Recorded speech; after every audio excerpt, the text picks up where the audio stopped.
It's the celebration of the baptism of Jesus this weekend, and as we realize, Jesus liturgically grows up pretty quickly. Last Sunday, the Magi were visiting him, and then there's this long period of 30 years of Jesus being obedient to the law and to his father and mother, staying at home, learning the trade. And for some reason, he goes off to be baptized, which was a rather weekly, 7 days on the Shabbat, Sabbath, to immerse oneself, according to the Jewish tradition, in the waters, remembering that they were baptized or refashioned as the people of God through going through the waters of the Red Sea. So that was a renewal of their being the chosen people of God.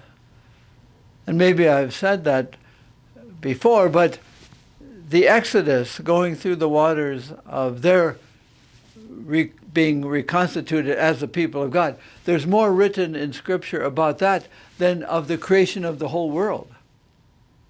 That's just in Genesis and referred to now and then. But creation of them as the people of God, that's a great celebration. And so they would go into the cleansing water for the ways they had not lived. It was like a confession, a public confession that they had not lived perfectly as the people of God.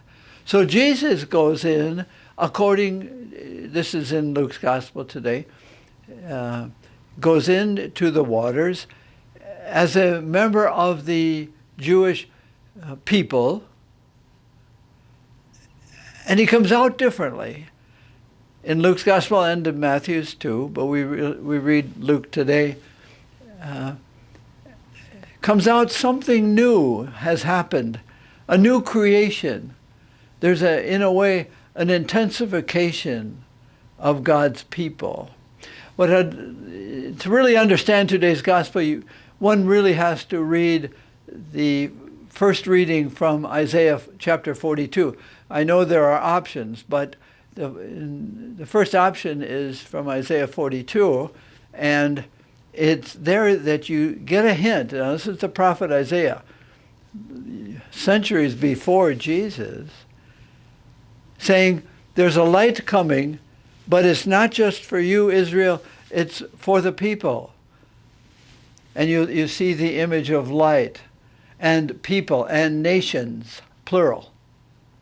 So Jesus comes out as, and this is our theology, that Jesus comes out as the new Israel.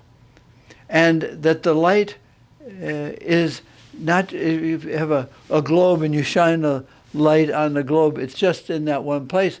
Now the light surrounds the whole globe. Maybe that's an image of what Jesus is baptized to be and to do. And he comes out hearing that he is the beloved of this mysterious God.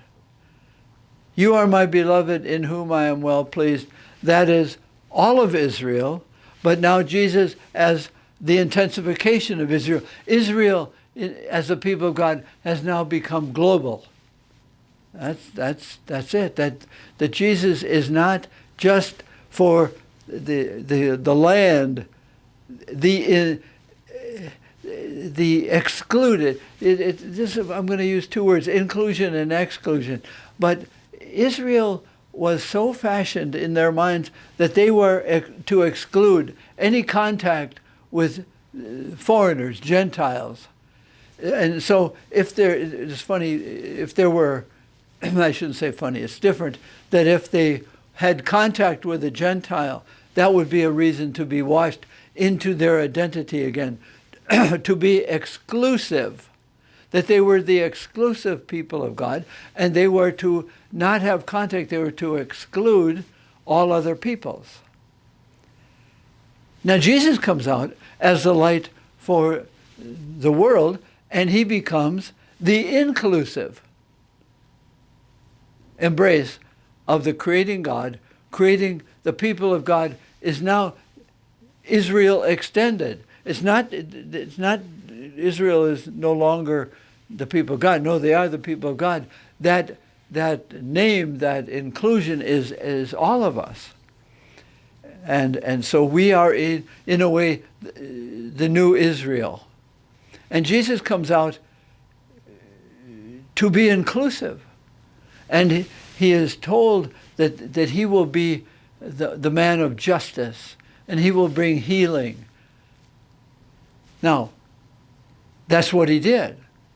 He went around being who he was, doing who he was, including foreigners and people that were to be excluded because they had leprosy, because they were blind, because they were crippled. They were excluded, now they're included.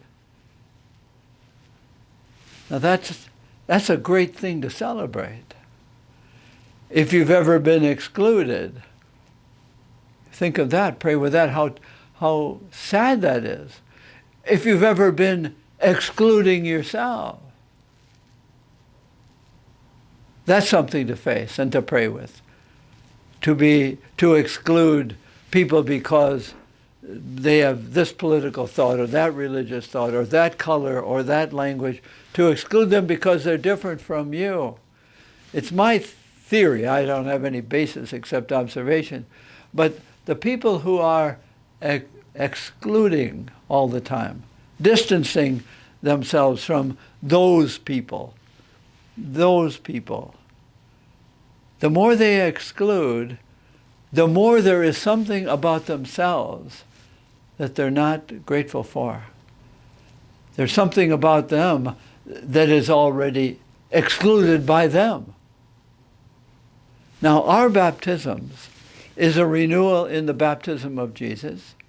Our baptisms is both entrance and mission. Every sacrament, as you know, the result of every sacrament is mission.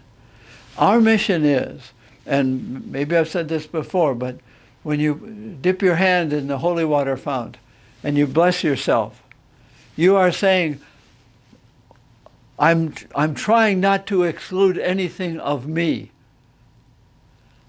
that would keep me from being inclusive of others. And here's the hard part about baptism. Here's the hard part about living the Eucharist.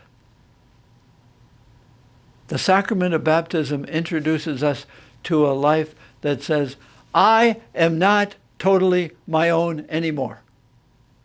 I am not mine. I am me, but I am ours. I am meant for the mission of including, of inclusion, of embracing, of extending the light of Christ. Baptism is a dangerous sacrament because it's an encounter with myself. Is there anything in me that is not baptized, is not sacramental? Is there something I'm hiding that's going to keep me from including? Is there exclusion in my heart that keeps me from including others? That's something to pray with as we prepare to celebrate the Eucharist, as we celebrate my living the Eucharist. I am baptized into Jesus. That's right. I am baptized into Jesus, who was a man for others, incarnating the embrace of God to all of creation. So we are baptized to be includers. Nothing of myself is excluded. Nothing is unholy. It's all been baptized and made holy, and in every sacrament in every sacrament in a way it's a rebaptism. Like Jesus, the Jews going into the waters, reminding themselves. We go into the sacramental waters, whatever that sacrament is, Eucharist, reconciliation, marriage, whatever it is, we are again being baptized, not to just be a light for me, but the light that Jesus was for all the nations, for all the people, for all the languages, for all the color, for all the embrace of God, extending as a light. That's our part. That's how we live the Eucharist. That's why I say baptism is a dangerous sacrament, because it's dangerous not to be selfish. It is. It's very protective and safe to be selfish. To be inclusive? Yeah. Be careful. Or be caring. That's how we live the Eucharist. That's how we live all the sacraments. And that's the baptism of Jesus that's shared with us to be a light for all the people.